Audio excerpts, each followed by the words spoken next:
Les titres de cette édition d'information, le président de la République, son Excellence Ali Bongo Ondimba, attendu dans les prochaines heures à Mouila dans la province de Langounié. Dans ce journal, les dernières retouches liées à cette préparation minutieuse. Demain sera célébrée la Journée internationale des architectes. Dans cette édition d'information, le président de l'Ordre des architectes du Gabon invite de façon solennelle le gouvernement à un partenariat gagnant-gagnant. La page sociale de ce journal sera consacrée aux rayons de soleil apportés par le Rotary Club de Libreville-Okoumé et le Rotaract à la Maison de l'Espérance à l'occasion de la rentrée scolaire. Madame, Monsieur, bonsoir. Comme à l'accoutumée, j'ai plaisir à vous retrouver pour ce principal face-à-face avec l'actualité sur la première. Merci de votre fidélité. Ce communiqué, le Premier ministre chef du gouvernement, son Excellence Paul Biya-Oguemba, présidera une réunion du Conseil interministériel le lundi 3 octobre 2011 à 8h à Mouila dans la province de Langounié, signé le secrétaire général du gouvernement, Monsieur Pacom Moubele Boubeya. Le président de la République, je vous le disais en sommaire, Ali Bongo Ondimba, est attendu demain en milieu de matinée à Mouila dans la province de Langounié. Cet après-midi, c'est le Premier ministre chef du gouvernement, son Excellence Paul Biya-Oguemba et son équipe qui ont atterri à l'aéroport Raphaël Boubala. Léa Bifan, Richard Moubiwa, nos envoyés spéciaux.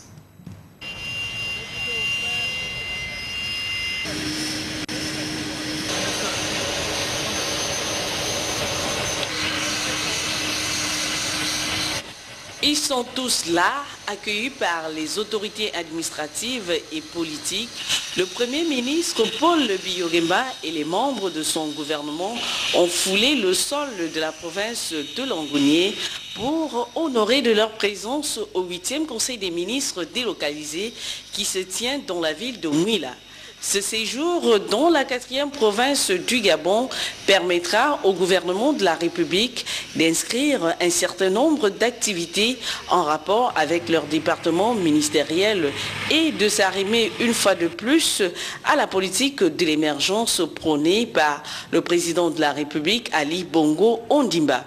Ce 8e Conseil des ministres délocalisé est une opportunité de répondre aux difficultés qui freinent l'essor de la province de Langounié. Cette province, d'ailleurs, caractérisée par un sous-sol riche mais non exploité et ses différents sites touristiques comme le lac Bleu qui ne demandent qu'à être réhabilités. Ce lieu chargé d'histoire retiendra certainement l'attention des membres du gouvernement car on ne séjourne pas à Mouila sans visiter le lac Bleu. Le chômage, le manque d'infrastructures, de divertissement, absence de moyens de transport, voici là les difficultés que rencontrent les jeunes de Mouila. Des jeunes qui souhaitent que le chef de l'État trouve des solutions pratiques à ces nombreux manquements. Nick Jocelyn Fumba, Igor Uvenza, presse présidentielle. Mouila, capitale provinciale de cette partie du pays, attendent beaucoup de retombées de cette visite du chef de l'État Ali Bongo Ondimba, pour qui la jeunesse occupe une place de choix. Car ici à Mouila, ces jeunes sont confrontés à plusieurs difficultés. Nous avons beaucoup de problèmes ici, et surtout au niveau des taxis. Lorsqu'on part le matin au lycée, on a un problème de taxi, on est obligé de galérer. Parfois, d'autres enfants, ils sont obligés de marcher jusqu'au lycée parce qu'il y a un problème de taxi ici. On souffre. On veut des taxis, on veut les bus. Les bus qui étaient ici, là, ils sont retournés. Maintenant, on ne sait pas comment on fait cette année-ci. Nous attendons en tant que jeunes et élèves aussi, qu'on nous mette au moins, qu'on nous arrange la route du Val-Marie et aussi la route du lycée professionnel, donc lycée technique. Et aussi qu'on nous mette... en tant qu'élève, il n'y a pas de bibliothèque ici, donc lorsqu'on veut, par exemple, on a des recherches, on n'en a pas et du coup on est obligé d'aller au cyber. Et même au cyber, il y a toujours problème, il y a souvent des problèmes de connexion. Et voilà, ici il y a un CLAP, mais qui n'est même pas accessible à tout le monde.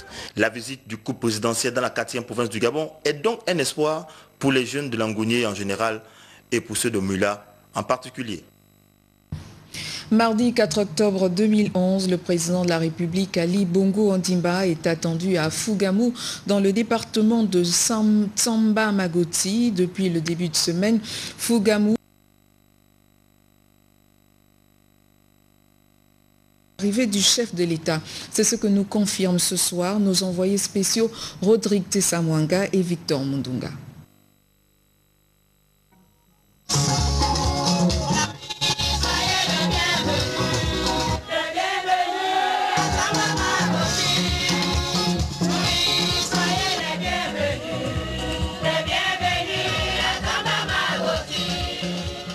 À la place de l'indépendance de Fougamou, l'effervescence est à son comble.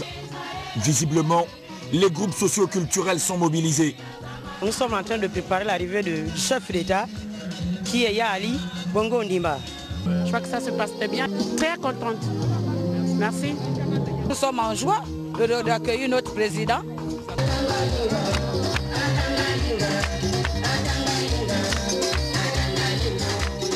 De jour comme de nuit, ravalement des façades. C'est ici que le chef de l'État, Ali Bongo Ondimba, prononcera son discours. Un discours très attendu au regard des attentes des populations. Je suis venue spécialement pour ça, pour son arrivée chez moi. Que les chantiers qui ont commencé à voir le jour arrivent à leur terme, que la ville aussi change un peu de physionomie. Nous avons un cahier de doléances qui a été prévu. C'est vraiment une fierté d'ensemble qui nous habite aujourd'hui. Bon, vraiment, et puis nous soutenons vraiment sa politique de l'émergence et il aime bien la jeunesse, c'est pour cette raison que nous le soutenons. Côté commerce, les restaurants font le plein. L'occasion est donc propice pour renflouer les caisses. Depuis 3 jours, j'ai remarqué que je gagne un peu plus. Les autochtones, souvent ils boudent. Mais ceux qui arrivent là, quand tu donnes le prix, ils ne discutent pas, ils disent même que c'est moins cher. J'aime bien manger africain. Donc jusque-là, je trouve mon compte. Du moment où le président vient chez nous, c'est vraiment une occasion pour nous de montrer notre culture. Nous habitons à côté de l'endroit où le président viendra. On va assister aux festivités. Ici, on évoque les derniers réglages. Ce mardi 4 octobre 2011, le chef de l'État Ali Bongo Ondimba est attendu dans le département de Tsomba-Magoti. Outre les surprises comme il sait en faire, le président de la République va certainement procéder au lancement officiel de 2 grands chantiers. Les travaux de la centrale hydroélectrique sur les chutes de l'Impératrice et la construction de l'école militaire des officiers d'active de Mandilou. En tout cas, la fête promet d'être belle. Le président du Sénat apporte à la connaissance de mesdames et messieurs les sénateurs que le programme des travaux législatifs est fixé comme suit. Lundi 3 octobre 2011, commission des lois et des affaires administratives. 9h30, la réunion de la commission ad hoc chargée d'examiner la proposition de loi fixant le régime des associations d'inspiration religieuse. Salle Jean-Hilaire Obama. À quelques heures de l'arrivée du président de la République dans la province de Langounié, je vous propose un zoom sur cette province d'environ 38 000 km². Un focus signé Edgar Nzembi-Doukaga et Victor Mundunga, nos envoyés spéciaux. 4e des 9 provinces est située dans le centre-sud du Gabon. Langounié est établi sur 37 750 km². Estimé à 101 415 habitants, sa population regroupe une importante diversité ethnique composée des Eshira, Apinji, Punu, Akele, Vungu, Tsogo, Nzebi ou encore Vidi, arrivés par des vagues de migration successives et qui vivent en bonne intelligence depuis plusieurs siècles. La province de Langounié a chacun un chef-lieu.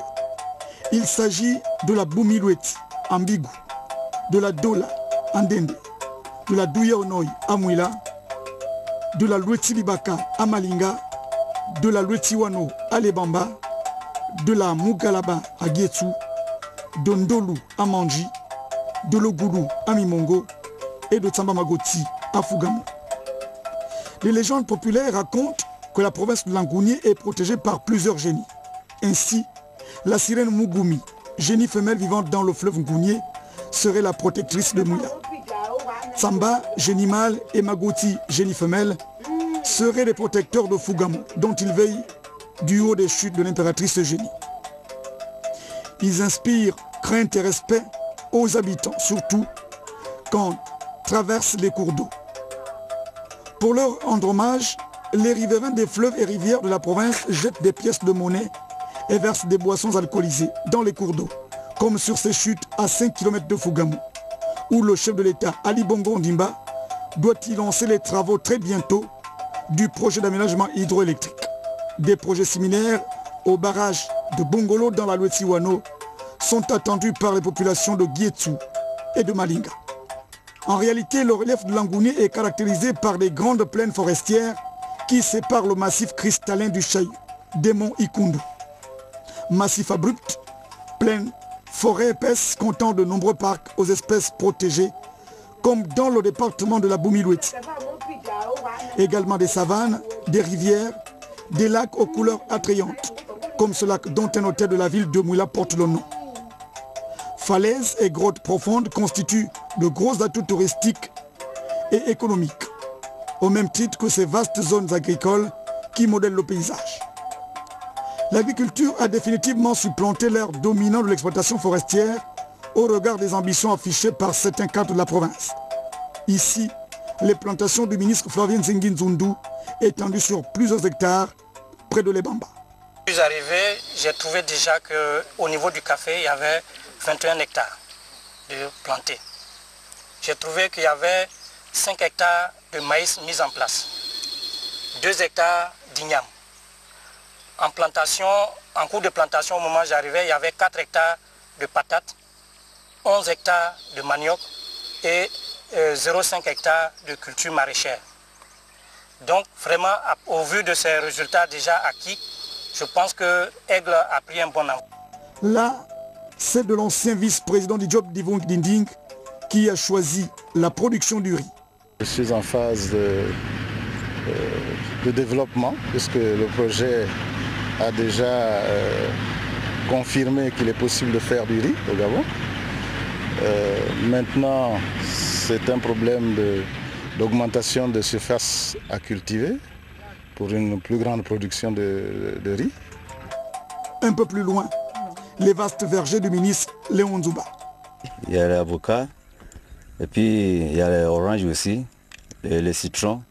Partie là aussi, il y a les tangatiers, il y a les mangues aussi ici. Là aussi, il y a les cafés, et puis il y a les bananes. Écoutez, il faut manger là. Il y a aussi le cacao, et puis il y a l'ananas aussi à partir là. Là aussi, il y a les tubercules aussi, et puis il y a les talos, il y a les cannes au sucre aussi.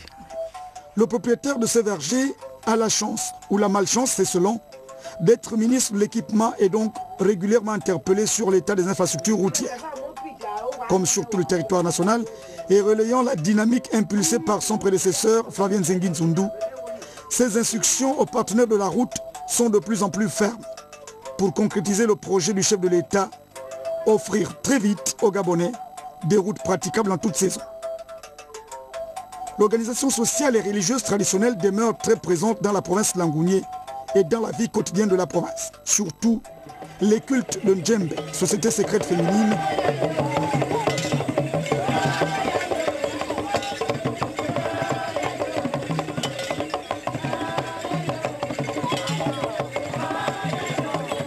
et du Bouiti, qui constitue, comme dans le district d'Ikobe, la source de la médecine traditionnelle.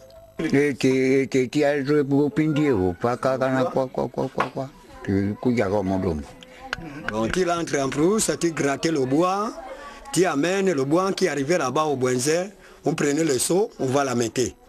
On va les commencer, et dans le soirée, on va les donner de marade, on va l'appeler, on va la baigner. Celui-là, il est de ça, il est protégé. Tu as tourné à Libreville pour gagner les places, le travail.